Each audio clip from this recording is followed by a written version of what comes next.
Well, let's turn to another massive issue, and that is immigration here in the United States, which, has so many different facets to it, but really an all-out assault in many ways by the Trump administration on immigrant communities. We are very, very happy to be joined as we continue the show by Aaron Reichlin-Melnick, who's a senior fellow at the American Immigration Council. Aaron, thank you so much for being with us.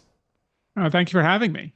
Well, great for having you here. Obviously, there's so much to say and so much that could be said. Maybe let's just start here. I know that the Supreme Court has kept, they're setting arguments for in about a month from now, I think, about the 14th Amendment and birthright citizenship. And it just feels like an important place to start because it just seems amazing to me that we're really considering, a significant change to one of the most significant progressive pieces of legislation in this country, the 14th Amendment. What does that say about where we are in terms of immigration policy? Yeah, it's hard to even say that the 14th Amendment is immigration policy. The 14th Amendment is the bedrock principle that on which much of the post-Civil War era rests. This idea that any person born in the United States is a citizen. It's important for people to understand that the Supreme Court agreed to take a much more narrow challenge. Mostly this is going to be about procedural issues, about whether or not nationwide injunctions are appropriate here. But, I cannot think of a better case for nationwide injunctions. The idea that you would have a person's citizenship changing depending on if they stepped across a state line is ridiculous. And so this may be a case where the Supreme Court narrows nationwide injunctions and sets a harder standard for judges to meet, but then says, of course, that standard is met here. Because really, if this isn't it, I don't see what possibly ever could justify a nationwide injunction. But, as you said, the fact that the Trump administration is even trying to undermine the 14th Amendment in the first place is really troubling. Aaron, there's so much to ask you about here, and thank you so much for your Twitter account because it's been very useful in understanding all these moving parts of just the most insane stories ever. Let's start with this prison in El Salvador, because Bukele was here this week at the White House. Some insane things were said. As is the case every day. This man is one of the many people they sent to this prison in El Salvador based literally on tattoos. It's just so insane. You can't make this up. They're saying that this man needs to be brought back to the U.S. because he was denied due process rights. The Trump administration is saying, no, we're not going to do that. And not only that, but they're saying that they're going to start going after naturalized citizens and perhaps send them to El Salvador prison camps if they've committed violent crimes. So I just said a lot there, but for people who are confused and don't really understand what's going on, can you explain why this is also insane? Yeah, there's a lot of chum that's being thrown in the water about these cases. But at its core, this is about due process and the rule of law. Can the U.S. government send someone to be not just deported, but imprisoned in a foreign nation with no due process at all? And the answer to that, as the courts have unanimously held, is no. Nothing in U.S. law permits the U.S. government to pay another nation to imprison someone. And, you looking at this, there's a few different things going on here. There's the case of Mr. Abrego Garcia from Maryland, who's been here since 2011, married to a U.S. citizen. The government accuses him of being an MS-13 on the basis of a police gang information worksheet, gang field information sheet that was filled out in 2019 by a cop, suspended 2 weeks later for massive professional misconduct that he was later prosecuted for. So a dirty cop. And that is the only source of the MS-13 allegations. But setting that aside, the core thing is he shouldn't have been deported to El Salvador. He won protection in 2019, and that protection said the only country that he could not be deported to was El Salvador. And they did, by their own admission, by mistake. But his case is different than that of the Venezuelans sent there, who were deported under the Alien Enemies Act, which is a whole other different legal thing that the Trump administration is violating. But in all cases, these men have been sent to CECOT, the Centro Confinamiento de Terrorismo, the Terrorism Confinement Center, which is a mega prison that is run by Salvadoran President Bukele, where individuals are held essentially in large groups with no access to the outside world. This is a prison that is harsher than the harshest supermax prison in the United States, the places that we send serial killers and terrorists. And these are people who have never been convicted of a crime, many of them who seem to be completely innocent and who were sent there on allegations of gang membership never proven to anyone that seem very flimsy on the face of it, including Andre Hernandez, who has 2 tattoos on his arms. One says mom, the other says dad. And because they had 2 little crowns over them, the Trump administration, well, actually the Biden administration originally thought he was a member of Tren de Aragua, but the Trump administration sent him to be imprisoned. So, you can talk about this issue in so many different ways, but I think honestly, the best way to look at this actually came down in a federal court decision issued just moments ago. The Fourth Circuit just rejected a request by the Trump administration to put the proceedings in Mr. Abrego Garcia's case on hold. And Judge Wilkinson, who is a Reagan appointee, a known conservative on the court, said this: "If today the executive claims the right to deport without due process and in disregard of court orders, what assurance will there be tomorrow that it will not deport American citizens and then disclaim responsibility to bring them home? And what assurance shall there be that the executive will not train its broad discretionary powers upon its political enemies?" And I think Judge Wilkinson gets right to the core there. Can I just ask a quick follow-up? Oh, sorry. I just wanted to ask one quick thing because I've been dying to understand the implications of this. Because as you just said, there's a recent court order that came down. Despite multiple court orders, right? This administration has not facilitated the return of this Maryland man. They haven't been following other court orders as well. What legal mechanisms exist to enforce these judicial decisions? And if they're ignored, are there implications? Because I'm starting to feel like it seems like Trump can kind of just get away with not listening. Yeah, so the obvious way to enforce these orders is contempt of court. And we have already seen Judge Boasberg in the Alien Enemies Act case about the Venezuelans find that the government likely engaged in contempt of court. He determined that there was probable cause to hold them in criminal contempt of court.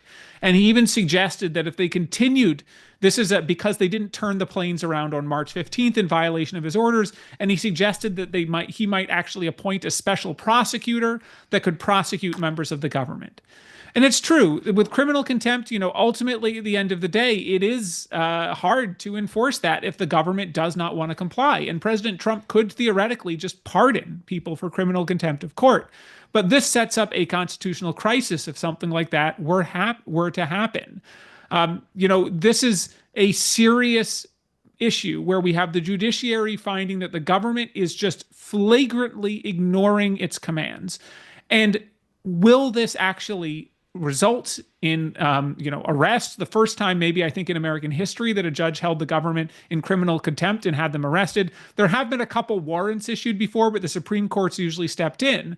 There's about 3 or 4 cases in U.S. history where judges have tried to hold government officials in contempt of court for not following court orders. But almost always they do because they understand that they have to. And so we are in a pretty worrying moment where that is a real possibility that they might not. But so far, they have been essentially trying to find loopholes around it. And today's decision by the Fourth Circuit to reject that first attempt is yet another sign that the judiciary is not budging. In Mr. Abrego Garcia's case, it has been unanimous. Not a single federal judge has ruled in the Trump administration's favor. Not one. And so how long are they going to be able to keep stonewalling this? It's hard to say. But again, Judge Wilkinson, who again, a Reagan appointee and a conservative, he ended his decision today with a plea to the Trump administration to stop doing this.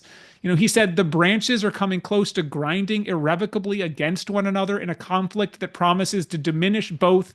This is a losing proposition all around. And he is essentially saying, President Trump, you can fix this. You do not have to get into this position where you are disobeying our court orders.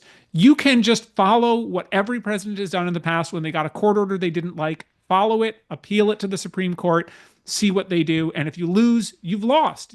That's how our system of government works.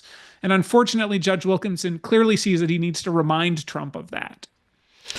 Yeah, no, well, it's quite the situation. I mean, it feels, to speak to the point that you were making there about Judge Wilkinson's decision, I think, there's one set of aspect of this is just because someone is not a citizen, should they be subjected to various different things? But I mean, it does seem when you think about, taking forward the case that in many ways kind of set this whole thing off with Mahmoud Khalil, that there's also this sort of thought crime element to this as well, where, the sort of conflation of speech and thought with crimes, could easily also be carried over, it seems to me, to citizens as well. Like if you say someone saying something means they're a supporter of Hamas when they're not a citizen, how far do you have to go to say the same thing if they are? Yeah, I think with Mr. Khalil's case, the reality is what Mr. Rubio has done, Secretary Rubio has done, is unfortunately it's lawful under U.S. immigration laws. And then the question there is whether those laws are unconstitutional. We might not get an answer to that for quite some time. But this is because immigration laws are inherently different than a lot of other laws because they are about people that don't have exactly the same rights. And while it's true that they don't have exactly the same rights, they still do have rights. They're still protected under the First Amendment. They still have a right to due process. They have a lot of rights inherent in the law in our Constitution. But the government does have quite a lot of authority. It's known as the plenary power over immigration, and it allows Congress to pass laws which would be totally unconstitutional if applied to U.S. citizens, which might theoretically be constitutional if applied to non-citizens. So in Mr. Khalil's case, I think there is certainly a concern for other non-citizens. I'm not sure if the issue situation is there in immigration law. The bigger issue is what they're trying to do with Harvard and others, which is strip them of their status, take away their rights to host foreign students, get rid of their tax-exempt status, all of these other laws which they can use to weaponize. But when we look at Mr. Khalil's case, we've also seen anti-terrorism laws being potentially weaponized because the Trump administration has labeled MS-13 a terrorist organization, which personally I disagree with. I think they are a heinous transnational criminal organization, but that's not the same thing as a political terrorist organization. Their aims are profit and money and power, not necessarily political aims. But setting that aside, we see Sebastian Gorka, who is actually now in the government at the Counterterrorism Center, suggest that people who supported Mr. Abrego Garcia should be prosecuted for aiding and abetting a terrorist. So that is something that I could see them weaponizing, less so immigration law. I'm also curious if you could comment on this recent development. There's an American citizen that was detained in Georgia. And I don't know the exact details. I was actually Florida. kind of catching up before we started. Oh, in Florida. I'm sorry. Detained, but also by ICE. And this person's mother in court brought the birth certificate and the social security number to be like, no, this is an American citizen. But ICE is insisting on holding this person. What on earth is happening there? Yeah, so I can break through. I don't have a ton of information on this. I'll share what I know about this case. A lot is more coming out. This is a person who was born in the U.S., but lived most of his life in Mexico, came back to the U.S. 4 years ago, so he might not speak great English. He was arrested actually by Florida police under a new Florida law, which makes it a crime for an undocumented immigrant to enter the state. So local police in Tallahassee thought that he was an undocumented immigrant. He's not. He's a U.S. citizen.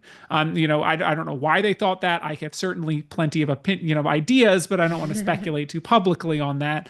But when he went to court, he actually ended up being charged with this law for entering Florida as an undocumented immigrant. That's problematic for a couple of reasons. First off, he's not an undocumented immigrant. He's a U.S. citizen. And secondly, because that law is actually on hold. A federal judge a couple of weeks ago issued an injunction blocking the government of Florida from enforcing this law. And clearly that message did not filter down to prosecutors in Tallahassee. So in court, actually, the judge, the Tallahassee state judge, municipal judge, I'm not sure which Florida locality was doing this, looked at his birth certificate and said, yeah, you seem to be a U.S. citizen, and dismissed the charges. So he's no longer being held on Florida law, But what he is being held on now is an ICE hold, because ICE has tagged him as potentially undocumented. And this is a great example of the ways that U.S. citizens occasionally get picked up by ICE, usually database issues or some sort of local person who just doesn't believe that this guy who doesn't speak English is actually a U.S. citizen. And according to the Government Accountability Office, which issued a report in 2021, at least 100 people a year get arrested or have ICE holds put on them who are actually U.S. citizens. So it's not certainly unique. This isn't a situation we've never seen before, but what is unique is this use of this Florida law. We're seeing states now trying to carry out immigration enforcement, and the very first use of the law was on a U.S. citizen. Wow. I mean, there's so much there. Wow. I mean, I know it's just so there's insane. A preliminary injunction. Yeah, there's a preliminary injunction hearing in that case tomorrow, and I'm sure the litigation team will be going to the federal judge and saying, "Look, if you ever needed proof that this law is going to cause problems, here it is." I just have one last thing to say here, Aaron. I know we're a bit out of time, but I do think that it's a really kind of scary moment right now. I mean, I was just in the States. I'm an American citizen, but I felt a little panicked coming into the country. I keep telling people who aren't citizens, like, maybe now's not the best time to go there, because it seems there's obviously a lot of political persecution happening. There's some targeted persecution happening towards specific kinds of people based on certain attributes. But there's also some random stuff happening, which it just seems like ICE agents have been sort of given a blank check to just be jerks to whoever they feel like being a jerk to. Maybe that's speculation on my part, but I'm just curious. Is this for you as somebody who's an immigration lawyer? Is this unprecedented? Is this a scary moment where you would be telling people maybe be a little bit more careful about coming into the U.S.? Yeah, it's always hard to figure out what's anecdotes and media paying attention to things that's always been happening or what is actually a new pattern. But certainly, there's a great phrase, anecdata. So the anecdata right now suggests that at the very least, there's been a vibe shift within the government. And inside the country with ICE and other things, what we are seeing is a massively ramped up enforcement. But even massively ramped up enforcement, when you're talking a population of 13 to 15 million undocumented immigrants, is still a tiny fraction of that population. But what is happening is that there's a climate of fear. And the Trump administration is deliberately inculcating that climate of fear because they want to encourage people to self-deport. And I think that's why you see them taking out ads on Fox News. That's why you see them blasting all of these operations across social media. DHS Secretary Noem going in person to these operations. They want to give people, especially undocumented immigrants, the sense that ICE is right over their shoulders and was going to get them any minute, so you might as well leave now. And that is something that's having a bigger effect. You've got many U.S. citizens, naturalized U.S. citizens worried about it. You've got green card holders worried about it. Just a lot of people worried about maybe the government's going to come for me. And I think that is the biggest issue that's happening right now. Even if individual anecdotes, we can't necessarily say that they're a result of government policy changes. Aaron Reichlin-Melnick, Senior Fellow at the American Immigration Council, thank you so much for giving us some of your time here in the Freedom Side. Thank you for having me.